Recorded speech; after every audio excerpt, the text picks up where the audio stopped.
Hello, future engineers, subscribers, viewers, and students. There is a video in the about construction of the influence lines for girders.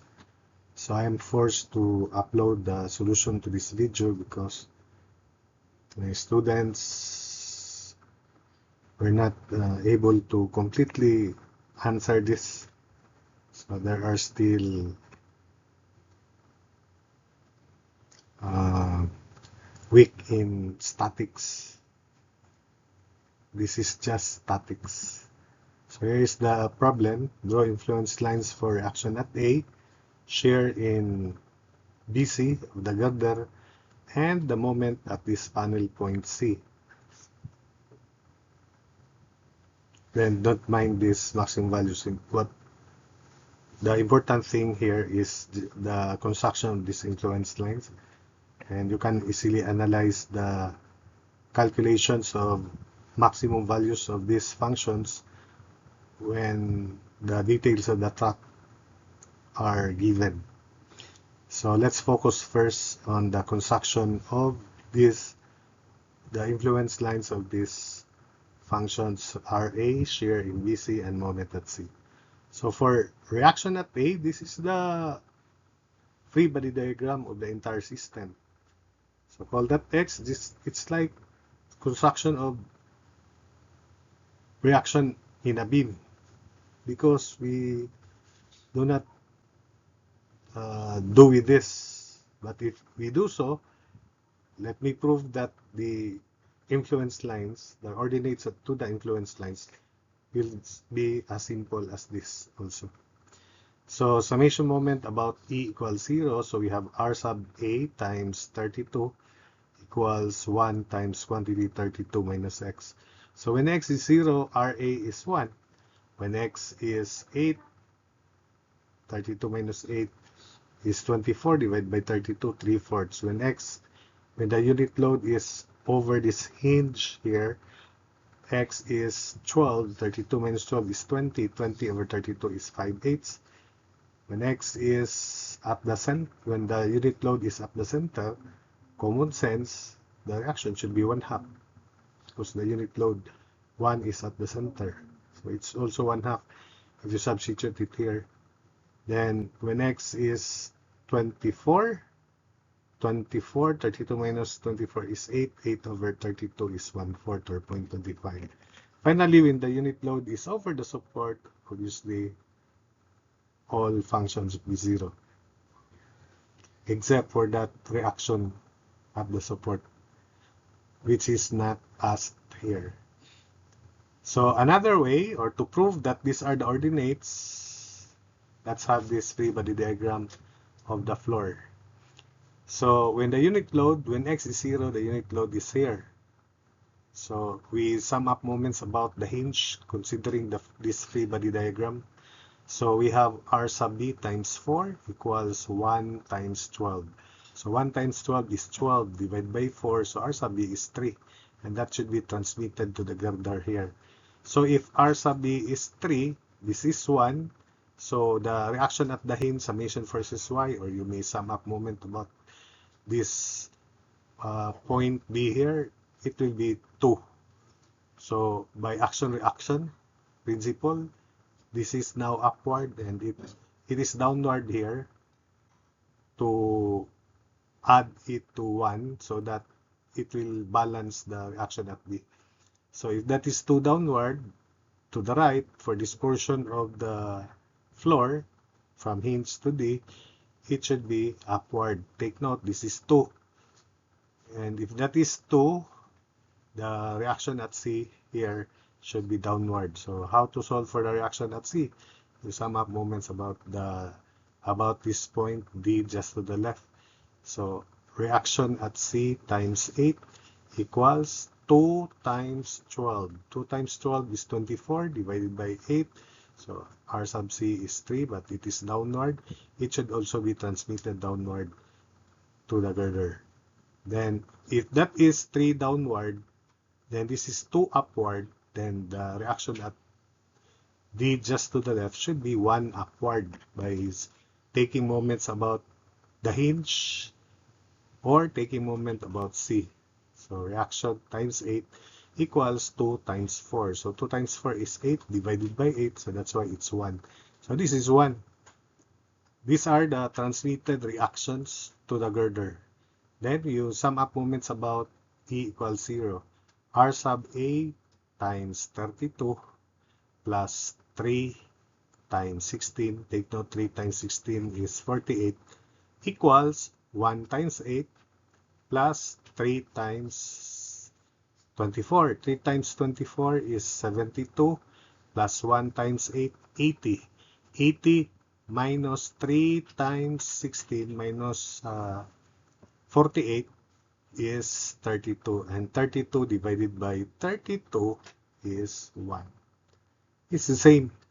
Even if the unit load is at B and we use this free body diagram, RB would be 1 for that case. So RB is 1, reaction H is 0 because take note the unit load is over B. So if the unit load is over B, RB is 1. The rest will be 0. So if that is 1, summation moment about E equals 0, R sub A times 32 equals 1 times 24. 24 over 32 is 3/4. So next, I consider last the hinge, then this can be verified if you want. Or this is the simplest free body diagram to construct this influence line for reaction at A. So when the unit load is at the hinge over this hinge here, take note that the unit load is over here. So if you consider this segment of the floor, summation moment about the hinge, reaction sub B times 4 plus 1 times 0, so 0. So RB is 0. So if that is 0, take note, R sub B is 0. So if that is 0, then the reaction at the hinge is 1, downward, then it will be transmitted up, 1, upward. So take note, this is 0. So if this is 1, summation moment about the left.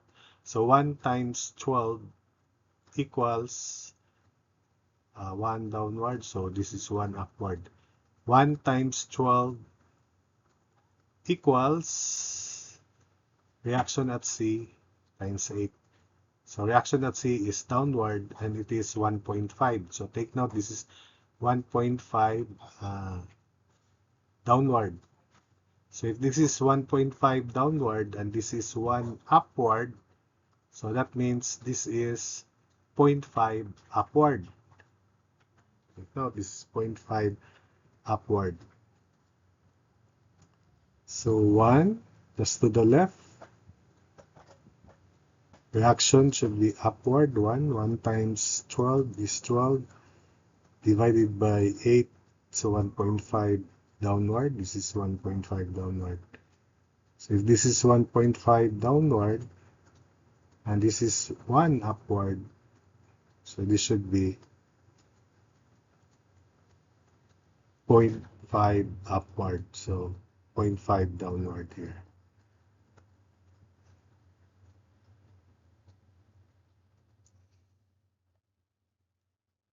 So take note that this is 1.5 upward.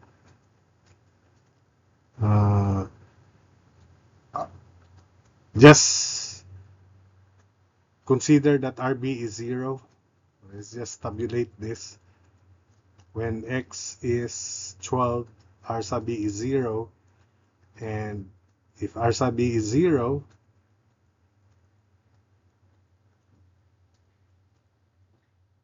though R sub C is not included here, R sub B is 0. The reaction at the unit load is at the hinge. So react R sub, call this R sub A times 32 equals 1 times 20. So that's why it is 5 over 8. Then when the unit load is over C, so this is 0. No, this is 0. This is 1 downward.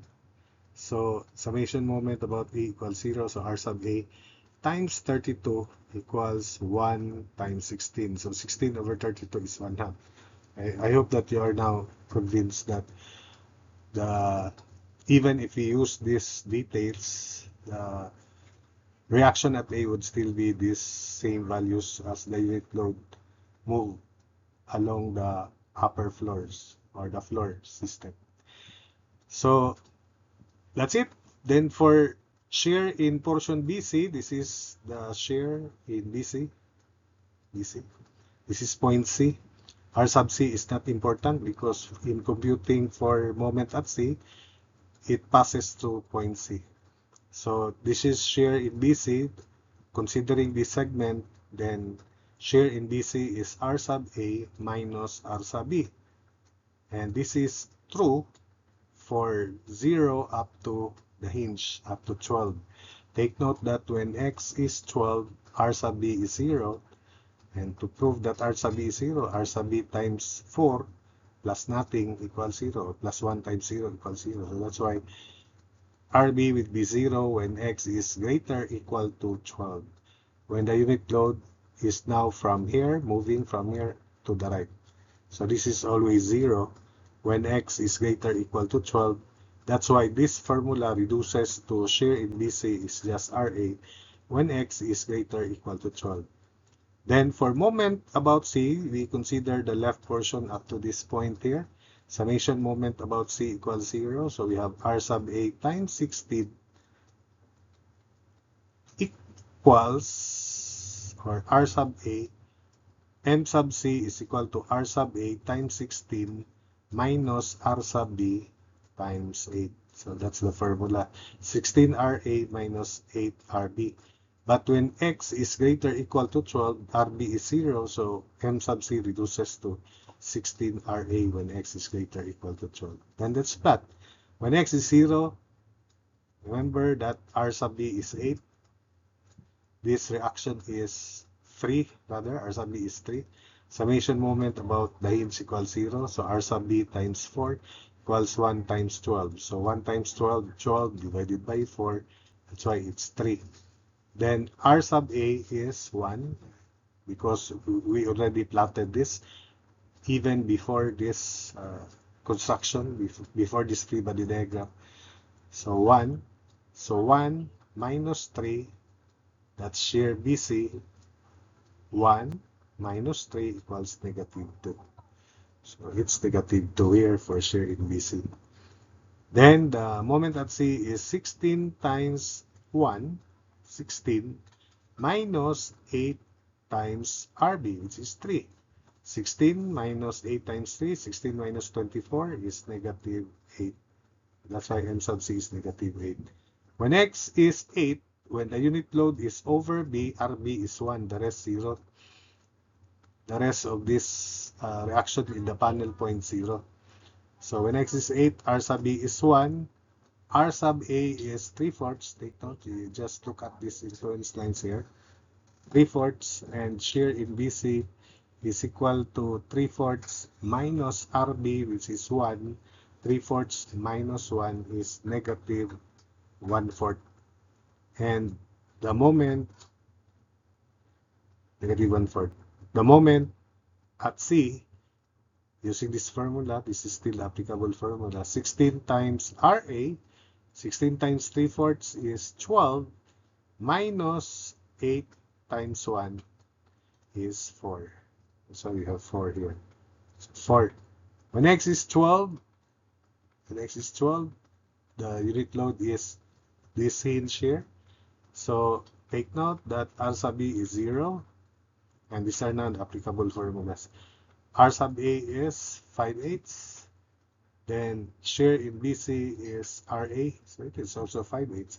So shear in BC would be equal to RA when x is greater equal to 12. So you just copy the influence line of RA from this point to the end.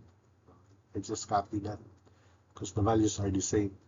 For moment at C, when x is 12, 16 RA, and RA is 5/8. So 16 times 5/8 is 10. So it's 10 here. When X is 16, R sub B is 0. The rest, RB will be 0 when the unit load is moving from the hinge up to the right. So that's why RB is now 0 there. RA is, when X is 16, 1/2. I don't mind visa BC anymore because it is just RA. We already simplified that. For moment, it is 16 times RA, 1/2, so 8. Then when X is 24, RA is 1/4. Then 16 times 1/4 is 4. When X is 32, everything is 0, 0. Let's get as simple as that. So, because you didn't able to perfectly construct the influence line correctly, means you're still weak in statics. So that's a bad idea, bad fact. So you have to master statics.